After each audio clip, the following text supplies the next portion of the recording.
અત્યારે ઇલેક્શનનો માહોલ ચાલી રહ્યો છે. આપણા ગુજરાતનું ઇલેક્શન પણ થોડા વખતમાં આવશે.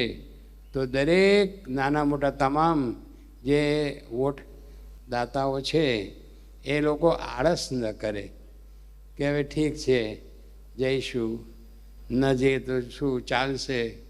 બધાને ખાસ નમ્ર વિનંતી અને બધાને ખાસ આગ્રહ કે આપણે વોટ આપવા તો અવશ્ય જવું ને જવું જ.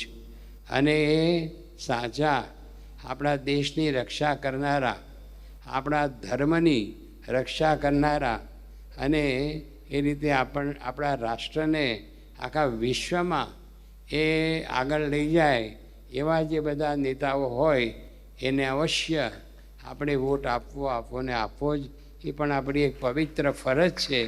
તો બધા એને ખાસ વિનંતી કે આપણે એ વોટ આપવાની સેવા એ ચૂકી જઈએ નહીં, આળસ કરીએ નહીં. સવારે જે 6, 6:30નો ટાઈમ હોય ત્યાંથી જ આપણે કેવું થાય છે કે બપોર સુધી જઈએ જ નહીં, અને પછી આ તડકો અને આ સેન્ટર દૂર છે, ચાલશે.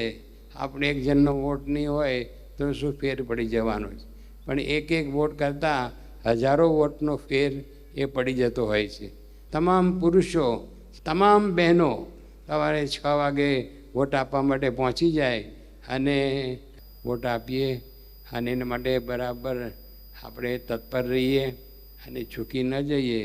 એ પણ ખાસ બધા નાના મોટા તમામ જે વોટદાતાઓ છે એ બધાને વિનંતી.